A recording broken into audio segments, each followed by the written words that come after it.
Nombre premier, première partie. L'infinité des nombres premiers. En arithmétique, les nombres premiers jouent un rôle étonnamment important, dû au fait qu'ils ne peuvent pas être écrits comme un produit AB, où A et B sont plus grands que 1, des nombres entiers naturellement. Nous allons les étudier pendant 3 leçons. Tout d'abord, un résultat qui est dû à Euclide. Dans la suite de tous les nombres entiers, 0, 1, 2, 3, 4, 5, 6, 7, 8, etc., il y a une infinité de nombres premiers.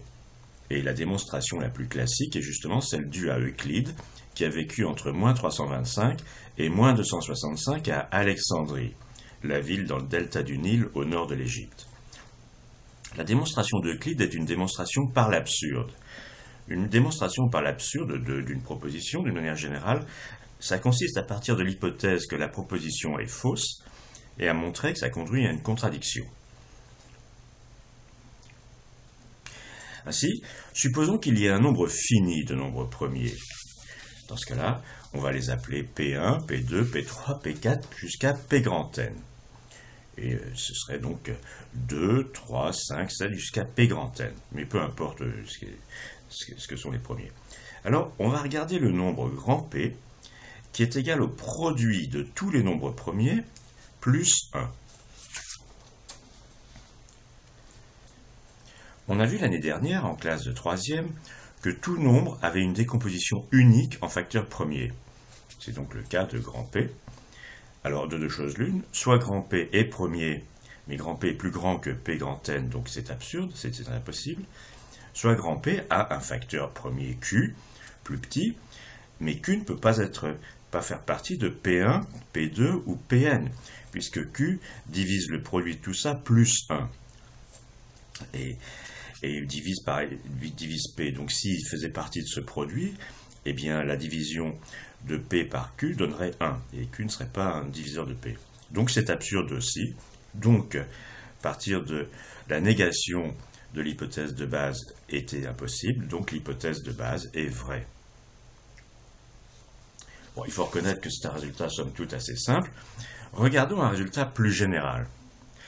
Dans n'importe quelle suite arithmétique A plus D, A plus 2D, A plus 3D, A plus ND, où A et D sont premiers entre eux, il y a une infinité de nombres premiers. C'est un résultat plus difficile à démontrer, qui est dû au mathématicien allemand Gustav Lejeune Dirichlet, qui a vécu entre 1805 et 1859. C'est un résultat qu'on démontre dans les études mathématiques supérieures seulement. Néanmoins, ce n'est pas trop dur à démontrer, par exemple, pour le cas où D égale 4 et A égale 3, c'est-à-dire la suite des nombres de la forme 4n plus 3. Alors, on va le prouver. Tout d'abord, observons que les nombres premiers plus grands que 2, qui sont tous impairs, sont donc de la forme 4n plus 1 ou 4n plus 3, puisque tous les nombres en général sont soit de la forme 4n ou 4n plus 1 ou 4n plus 2 ou 4n plus 3, puisque quand on les divise par 4, et les restes c'est 0, 1, 2 ou 3. Donc les nombres premiers impairs, ils sont de ces deux formes si possibles. Deuxièmement, le produit de deux nombres quelconques de la forme 4n plus 1 est aussi de cette forme. Vérifions. 4a plus 1 fois 4b plus 1, eh bien c'est 16ab plus 4a plus 4b plus 1. Donc on peut factoriser 4 devant ces trois nombres. Ça fait 4 fois 4ab plus ab plus 1 plus a plus b plus 1. Donc c'est bien de la forme 4n plus 1. Alors maintenant, on va de nouveau raisonner par l'absurde. On va supposer que les nombres premiers de la forme 4n plus 3 soient en nombre fini. On va les appeler, ces nombres premiers de la forme 4n plus 3, P1, P2 jusqu'à P grand Pn. Et regardons le nombre grand P, qui est égal à 4 fois leur produit, moins 1. Ah ben, il est aussi égal à 4 fois leur produit moins 1, entre parenthèses, plus 3.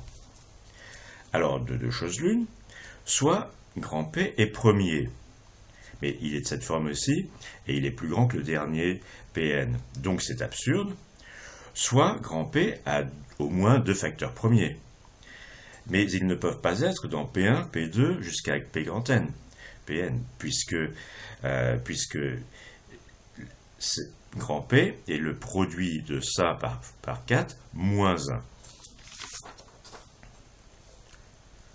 Donc, les deux facteurs de grand P sont de la forme 4m plus 1 et 4m' plus 1, puisqu'ils ne sont pas dans la collection des 4m plus 3. Mais alors P aussi, elle serait de cette forme aussi, puisqu'on a vu que le produit de deux nombres de cette forme est de cette forme.